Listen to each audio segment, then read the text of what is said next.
Assalamualaikum warahmatullahi wabarakatuh. Kembali lagi di podcast gue. Bersama saya Rio Saputra, saya sebagai host. Dan kali ini bintang tamu kami yaitu salah satu santri dari Pondok Pesantren Miftahul Ulum Jogoloyo. Boleh memperkenalkan diri? Perkenalkan, nama saya Muhammad Muhtar Kudori, biasa dipanggil Muhtar. Alamat saya Desa Bundaran. Sudah. Oke, jadi biar tambah lebih enak perbincangan kita, saya akan manggil Anda dengan sebutan apa ya? Kang, Gus, atau Mas?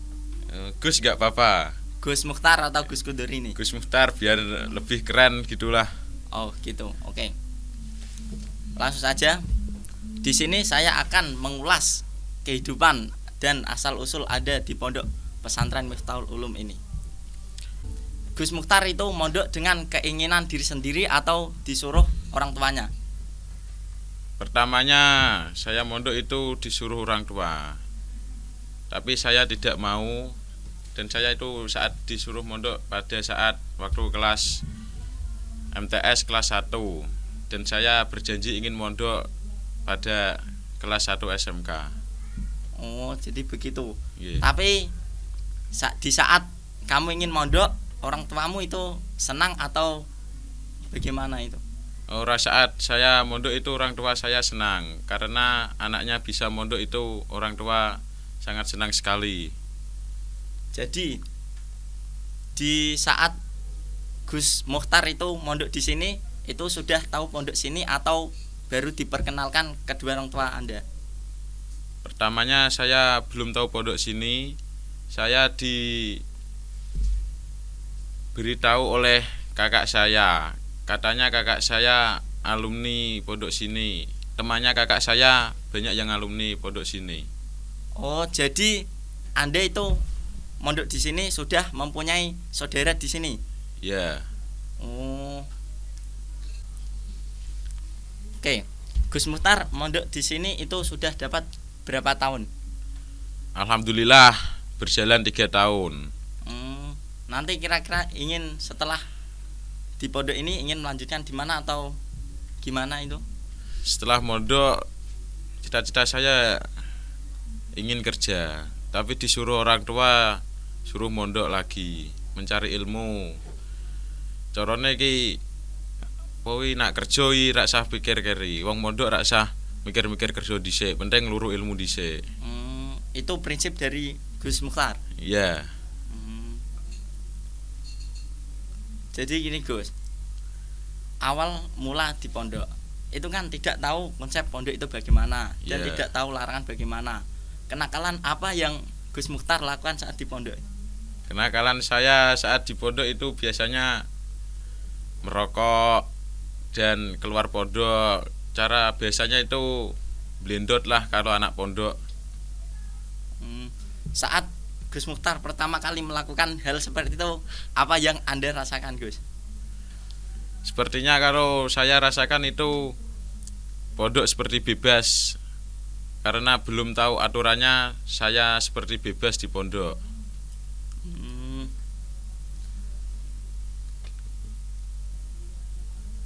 Nah, apakah saat Gus Mukhtar ingin keluar pondok, ingin melakukan larangan-larangan, tidak ada santri pun yang mengapa itu sebenarnya memberitahu kepada Gus Mukhtar kalau itu larangan pondok? Tidak tahu, karena saya itu kalau keluar itu sendiri. Saat itu saya belum punya teman di pondok. Dan saat ini Gus Mukhtar punya teman yang contohnya Kak Besti gitu loh. Punya, namanya siapa? Punya namanya Mas Huda. Oh, Mas Huda itu.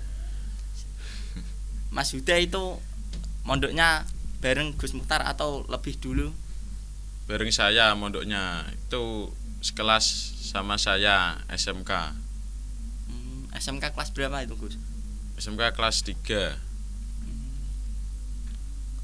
Iya, Gus. Ngomong-ngomong di pondok, keseharian Gus Mukhtar saat di pondok itu ngapain aja? Ya, seperti biasa, kalau waktu maghrib sholat, setelah maghrib ya mengaji sampai jam 9 malam. Lalu Setelah itu musyawarah sampai jam 10 punjul 15 menit. Mbah lempet-lempet yo turu bareng jajan ya bareng nih Mas.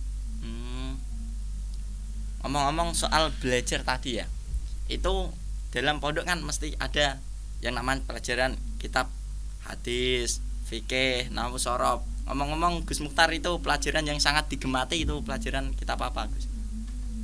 Kalau saya itu senangnya kitab tentang hadis-hadis Mas.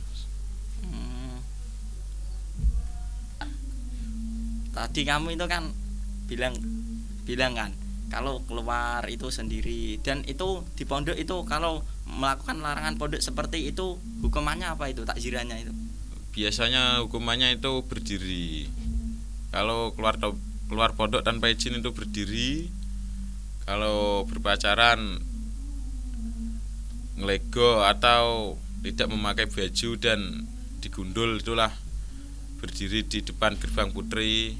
Kalau merokok itu didenda 20. Kalau mengulangi lagi itu dilipat gandakan. Dan Gus Mukhtar itu saat keluar itu pernah ketangkap sama keamanan enggak? Pernah 1 kali, dan saya ditakzir berdiri dan ngelego. Tapi Gus Mukhtar saat kejadian itu masih lanjut melakukan pelanggaran atau sudah berhenti di situ?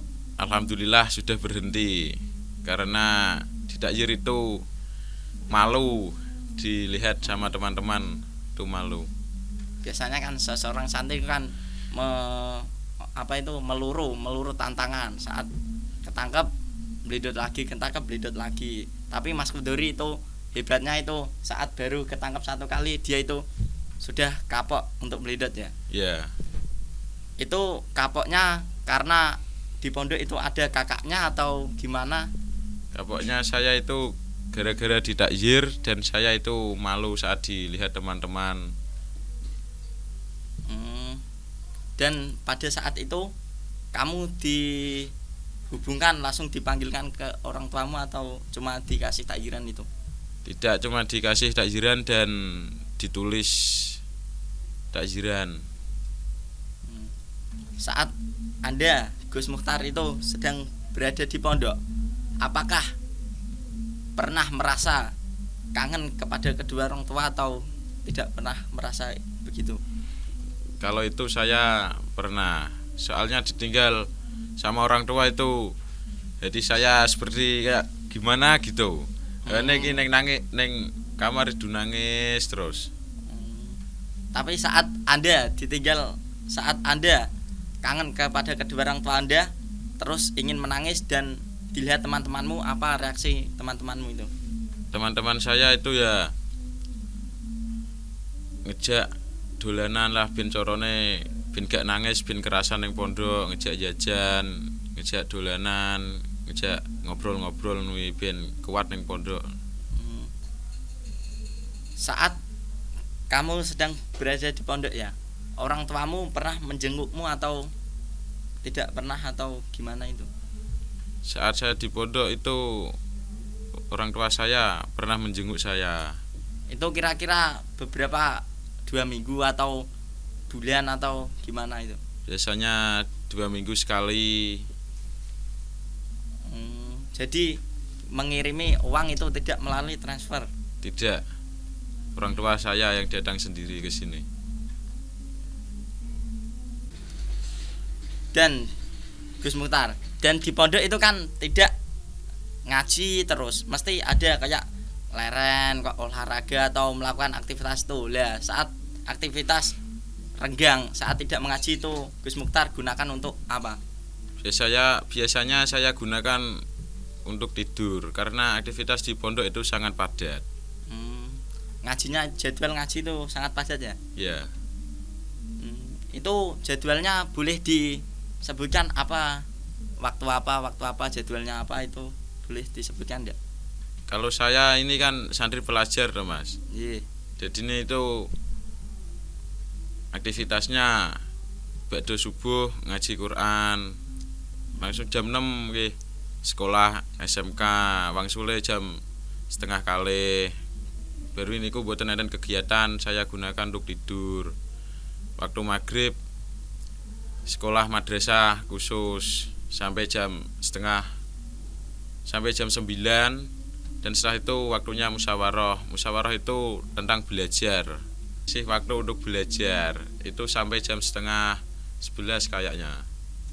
Ya, tadi Gus Mukhtar menyebutkan kalau saya itu pelajar. Maksudnya itu bagaimana? Emang di situ ada yang selain tidak pelajar atau gimana itu? Di Pondok Miftahul Ulum kan ada yayasan loh Mas. Ya.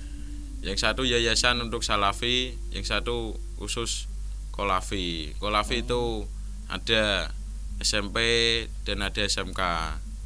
Kalau salafi itu ada Wusto, Ulia, dan Mahatali. Dan saat waktu liburan pondok, Gus Mukhtar itu tetap berada di pondok atau pulang liburan kayak teman-teman? Pulang kayak teman-teman. Karena sudah kangen keluarga kan, ya. Iya, Mas. Dan iya Gus Mukhtar, di pondok itu kan mesti kayak ada cerita mistis-mistisnya itu loh. Lah, dari cerita itu Gus Mukhtar pernah dengar gak kalau di pondok Miftahul Ulum yang Gus Mukhtar tempati itu kayak ada mistis-mistisnya gitu? Saya pernah dengar ceritanya, katanya itu pondoknya mistis dan banyak barang-barang yang ngono kuwi lah kemangane. Wah, lebih penasaran nih, boleh diceritakan lebih detail? Ceritanya gini, saat saya blendot itu mau masuk pondok lewat belakang. Gampangane iki lewat pawon lah. Iya. Saat masuk pondok itu kan ada pohon waru, dan di bawahnya itu saya melihat hantu. Itu sosoknya seperti apa kalau boleh digambarkan itu? Sosoknya tinggi, berwarna hitam, dan matanya itu berwarna merah. Jadi saat itu Gus Mukhtar sedang sendiri atau ada teman yang bersama Anda? Alhamdulillah sendiri. Oh, berarti itu mental Anda sangat kuat sekali. Dan itu saat melihat itu Anda itu langsung terkejut atau langsung melihat terus sosok itu atau kabur gitu? Saya kaget dan setelah itu saya kabur, lari, dan langsung ke kamar tidur langsung. Kenapa kok tidak lewat depan pondok saja tapi malah lewat belakang itu? Kenapa? Karena kalau lewat depan pondok itu kayak gamanya bahaya. Bahayanya itu takut ketahuan pengurus. Kalau ketahuan pengurus kan ditakzir sih. Jadi itu alasannya ya. Tapi saat cerita mistis itu Gus Mukhtar itu pernah bertanya kepada teman-teman Gus Mukhtar di kamar tidak kalau tempat itu memang ada itu atau memang kebetulan saja ada penampakan itu? Saya tahu diceritain teman saya, katanya di tempat itu ada. Dan banyak hantu di pondok situ. Tapi apakah ada lagi tempat yang sangat seram atau cuma Anda melihat di situ doang? Kalau saya hanya melihat di situ doang, tapi ceritanya teman-teman saya di kelas SMP atau gedung salafi di situ banyak hantu-hantunya. Di kamar mandi juga banyak, ceritanya begitu. Pernah nggak teman sekamar Gus Mukhtar itu kayak digangguin atau dilihatin sosok seperti itu? Kalau itu katanya pernah saat dia hajat di WC, tiba-tiba ada tangan yang ambil siwur ini loh, tapi tidak ada orangnya, cuma terlihat tangan-tangan sendiri.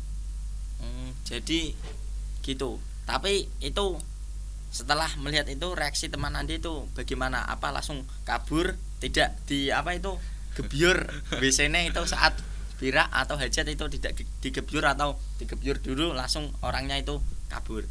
Digebyur dulu lalu orangnya langsung kabur.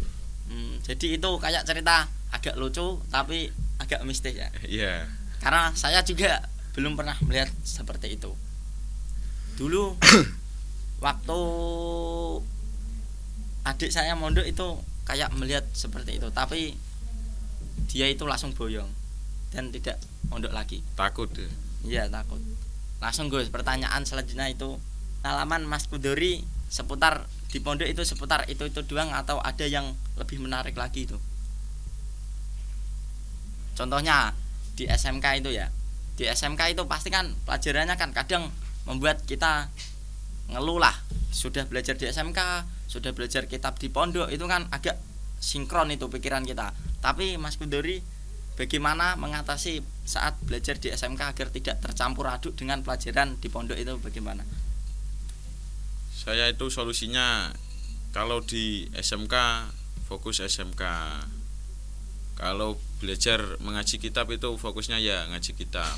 Ngaji kitabnya kan malam. Jadi fokusnya saya ngaji kitab itu pada waktu malam dan belajar ya pada saat belajar saja. Mas Kudori, SMK itu kan tempatnya itu kan kejuruan ya. Yeah. Nah, kejuruan itu Mas Kudori itu mengambil kejuruan di bidang apa? Di SMK Miftaul Ulum kan ada kejuruan 2 deh. Ada 2 jurusan. Yang pertama multimedia, biasa disebut MM, dan satunya TKRO otomotif. Saya itu mengambil jurusan multimedia. Kenapa kok tidak berpikir saya ngambil TKR aja lah gitu? Karena saya itu kalau TKR kayaknya ruwet lah Mas. Gampangnya ki tangan gupak oli terus Mas. Jadi Gus Metar itu tidak ingin mengambil kejuruan TKR karena gupak oli dan itu. Memang kalau di MM itu tidak gupak oli itu? Tidak, kalau multimedia kan belajarnya membuat desain, logo, perfilman. Jadi itu ya Mas. Ya. Tapi saat Mas itu mengambil kejuruan multimedia itu disuruh ke orang tua atau keinginan Mas? Saya nanti daftar SMK mengambil kejuruan multimedia lah atau TKR lah itu. Itu keinginan saya sendiri karena saya ingin bisa ke jurusannya seperti membuat logo film kan bisa toh, bisa nyuting barang juga bisa. Saat setelah lulus SMK ya, Mas itu ingin lanjut bekerja syuting atau itu meneruskan yang salap. Ya katanya itu Mas salap. Setelah lulus SMK itu nanti Mas hanya mendapatkan ilmu-ilmu itu tapi tidak langsung dipraktekkan kerja itu tidak langsung, tapi Anda ingin melanjutkan ke salap. Ya, saya ingin melanjutkan ke salap karena disuruh orang tua sampai metali katanya. Perbelidotan tadi ya, Anda itu kan belidot. Itu emang tidak bosan itu? Kalau belidotnya itu sendiri mulu, tidak pakai teman, tidak mengajak teman, atau kamu diajak teman gitu untuk belidot? Setelah saya ketahuan tuh saya diajak teman untuk belidot. Biasa BM-an ning Kadilangu poneng. Kadilangu. Reguli ning Kudus biasanya itu sama kalender, jual kalender pondok itu loh Mas. Kalendernya itu dapatnya dari mana itu? Kalendernya itu dapatnya dari pondok. Setiap orang dikasih 5 dan itu disuruh untuk menjual. Jadi saat para santri dikasih kalender itu kamu malah menjualnya di daerah lain itu? Iya Mas. Sama belidot itu biasanya boleh sebutin teman ya, temannya itu siapa?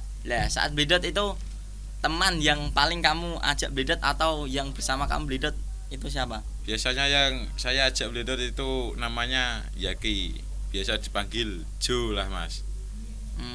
Jo itu orangnya itu bagaimana, itu prinsipnya atau karakternya itu bagaimana? Karakternya kayak anak jalanan dulu Mas, selalu jalan-jalan di bangjo biasa nolak pondok itu Mas. Tapi aku itu pernah melihat kayak santri lah BM-an itu, tapi pas di bangjo itu sarungnya dilepas, bajunya dilepas, itu kayak meminta-minta. Itu orangnya Mas Yaki itu kayak gitu atau enggak? Ya tepatnya seperti itulah Mas. Berarti sudah pro dia dalam bidang perblendotan. Nah, sudah pro. Dia saja tidak pernah ketahuan saat blendot tok Mas. Oh, jadi pengurus saat itu mengelilingi dan pengurus itu mengecek apakah ada santri yang blendot, tapi Mas Jaki itu tidak pernah sama sekali ketangkap dengan pengurus. Sama sekali tidak pernah ketahuan. Karena kalau dia blendot itu tidak hanya di sekitar sini, jauh-jauh Mas, di Tuban, Surabaya, di Semarang. Nak cedak ya paling ning Kadilangu Mas. Itu Mas Kudori ya, blendot paling jauh itu di mana? Oh, apakah kayak Mas Jaki di Tuban, di Surabaya atau? Oh tidak, kalau saya itu cuma di Kudus dan di Semarang saja Mas. Cuma sekitaran sini lah. Ya.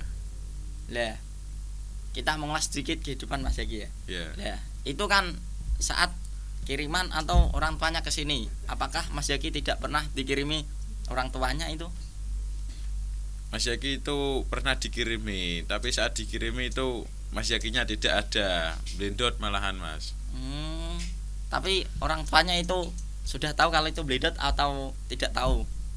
Belum tahu kalau Mas Jaki itu blendot. Nah, kamu sebagai temannya lah, saat orang tuanya itu ke sini, kamu memberitahu kepada temanmu Jaki itu? Kalau itu saya tidak berani memberitahu karena itu meresikokan Jaki. Nanti Jaki bakal diseneni wong tuane Mas. Nah, tak dudoi wong tuane. Kamu itu mempunyai jiwa-jiwa yang apa itu kayak merendam aib orang itu ya? Iya Mas. Tapi ini di pondok itu kan kayak ada asrama-asrama itu. Itu pondok itu kayak tempatnya itu seperti apa? Kayak asrama 1, asrama 2 atau kayak apa itu? Tempatnya di pondok itu seperti blok-blokan. Kayak blok Al-Firdaus, blok Gedung Kiai Tamyiz, lantai 2, lantai 3 dan blok Darussalam. Kalau saya itu tempatnya di blok Al-Firdaus, tepatnya di kamar 7. Di kamar 7. Itu Anda itu pernah pindah-pindah kamar atau tetap kamar 7 Al-Firdaus terus itu? Alhamdulillah tidak pernah. Karena saya setia di kamar 7 Al-Firdaus. Lah itu ngomong-ngomong, Mas kamu itu apa itu tinggalnya di kamar berapa dan blok berapa? Kalau mas saya itu sudah boyong, dia laju, sekolahnya Matali itu laju. Dan Anda itu tidak punya kepikiran untuk lajulah sama masku biar iso ndelok angin-angin itu loh, apa biar bisa melihat suasana kan di pondok terus kan jenuh loh. Tidak punya pikiran untuk laju atau gimana? Tidak punya Mas. Nak laju kan otomatis sekolah-sekolahan telat toh Mas. Iya sih betul. Dan itu emang masuknya SMK itu jam berapa itu? Jam 7. Tapi kalau saya berangkat dari pondok itu ya jam setengah 7. Dan itu Mas, saat di pondok kan mesti dulu kan orang-orang kan pada masak sendiri, membuat lauk sendiri. Tapi dengan Anda sendiri itu bagaimana saat ingin makan, ingin jajan atau itu bagaimana? Itu saya kos. Kalau saya tengah malam lapar ya saya masak sendiri di pawon. Kos itu apa itu kos? Kos itu seperti kayak orang ngekos atau konsepnya itu apa? Kos itu kan kita itu dapat makan dimasakan sama dalamnya itu loh Mas. Oh jadi kita itu bayar, kita itu cuma tinggal makan saja? Ya tidak harus repot masak-masak, tidak harus repot begitu Mas. Sekarang enak itu. Ya. Dan itu blok-blok katanya tadi kan blok-blok. Lah Anda itu di blok Al-Firdaus. Bloknya itu ada berapa atau? Kalau blok di Al-Firdaus itu ada 9 kamar. Blok Kiai Tamyiz Kasnawi itu ada 6 kamar dan blok Darussalam ada 7 kamar kayaknya. Dan kegiatan di pondok itu kan saat mandi itu kan santrinya kan memang banyak. Ya itu pernah enggak tidak mandi karena kehabisan air atau bagaimana? Oh, saat itu saya kan setiap blok kan pasti ada kamar mandinya toh Iya. Mas. Lah saat di blok saya itu kamar mandinya habis ya. Maksudnya airnya habis itu saya beralih ke blok lainnya untuk mandi di blok lainnya. Oh, memang boleh ya kayak sampainya blok Alfirdaus mandi di blok lain itu emang tidak di apa itu peringatkan atau dimarahi dengan pengurus itu. Aslinya itu dimarahin Mas, tapi saya melanggar. Tapi meneh Mas, awak wis ra enak mosok gak adus kan Iya. tambah ra enak toh Mas. Pulang SMK kan sudah bau kan sudah Iya, kecut toh. Iya. Hmm. Dan itu sehari itu dikasih makan sama ibu kos itu berapa kali itu? Tergantung kitanya Mas. Itu kan kosnya ada 3 toh Mas. Ya. Kalau ada yang kos sehari 1 kali, sehari 2 kali dan 3 kali Mas. Kalau saya itu kosnya ya sehari 2 kali, pagi dan sore. Kalau di pondok itu kan tidak mungkin ngaji dan ngaji. Itu saat kayak waktu yang renggang, contohnya kayak hari-hari kemerdekaan, kayaknya hari libur atau hari apa itu pondok melakukan kelas meeting atau aktivitas olahraga ada lomba-lomba itu. Kalau saat waktu hal itu pondok melakukan aktivitas lomba-lomba. Tapi kalau libur tanggal merah itu Mas dia adakan roan akbar di blok masing-masing. Oh gitu ya. Tuh lah olahraga di pondok yang Gus Mukhtar paling suka paling gemati itu olahraga apa? Biasanya olahraga futsal. Emang di lapangan pondok itu ada futsal? Ada, cuma pakainya bal plastik, tidak bal futsal asli. Jadi gitu. Ya. Ngomong-ngomong gini, kan saat Anda di pondok dan Anda itu pernah nggak kehabisan kayak uang saku atau uang jajan gitu? Kalau itu saya pernah.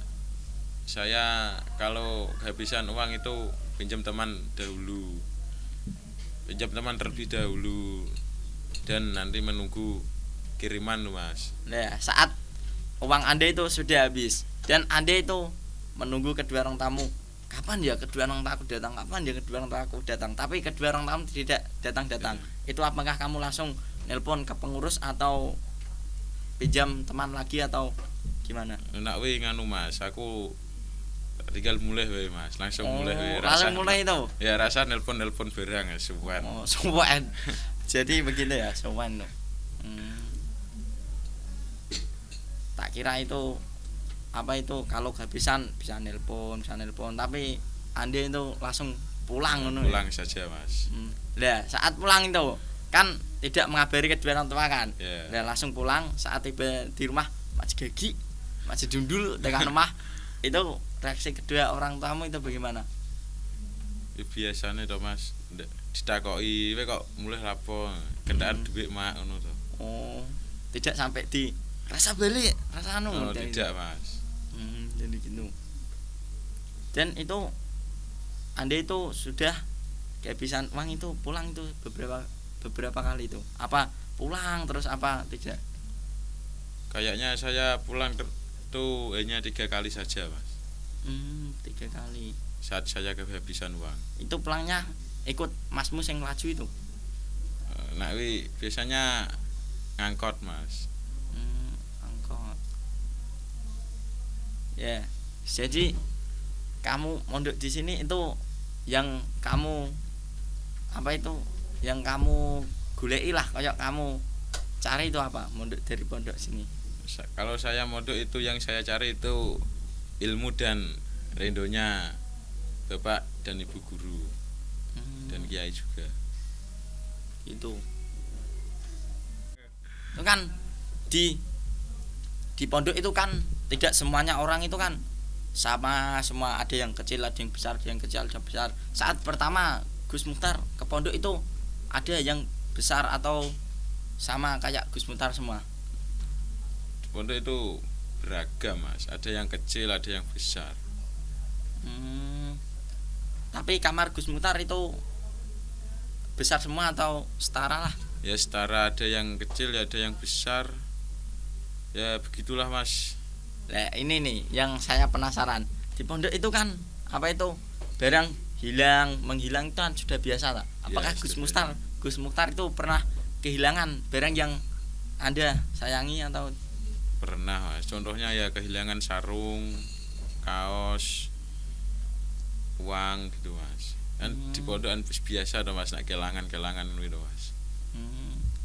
sarung uang itu? Tapi saat kehilangan itu apa yang Anda pikirkan, kayak wah mangkel aku karo kita jebul ini kotaknya atau gimana itu? Lah hewane nesune pol Mas, hewane.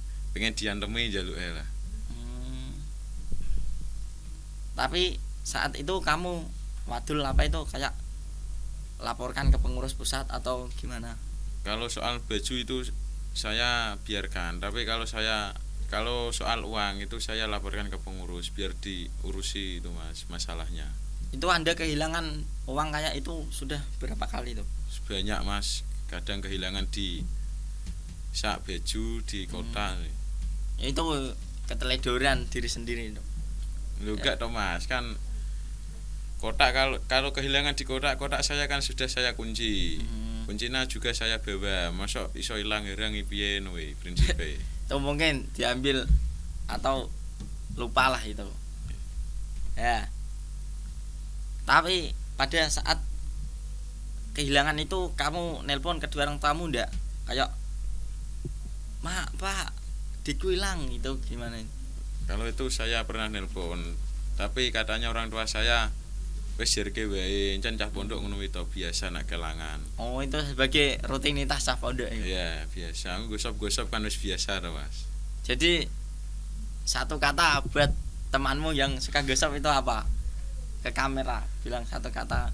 Untuk teman-teman saya yang suka menggosop di pondok, saya doakan sehat selalu dan rezekinya dilancarkan. Karena saya ya juga sering menggosop, Mas. Oh, kamu juga itu sering menggosok? Iya Mas. Wah, makanya barang-barangmu digosok itu. Biasa rewas ning pondok. Sudah menjadi kebiasaan itu. Jadi itu pengalaman Mas Kudori yang Anda rasakan di pondok? Iya Mas. Hanya itu saja pengalaman saya di pondok.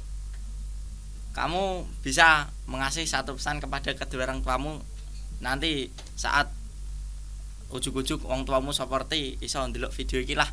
Apa kata buat kedua orang tuamu? Bapak Ibu, kula nyuwun pandungane jenengan ben kula dikasih kesehatan, kepinteran lan kesabaran. Nggih Bapak kali Ibu nggih sami mawon. Oh. Oke, itu kata-kata dari Mas Kudori untuk kedua orang tuanya. Iya, Mas. Oke, cukup sampai di sini podcast dari gue. Untuk kalian semua jangan lupa like, comment, and subscribe agar tidak ketinggalan konten selanjutnya dari kami. Wassalamualaikum warahmatullahi wabarakatuh.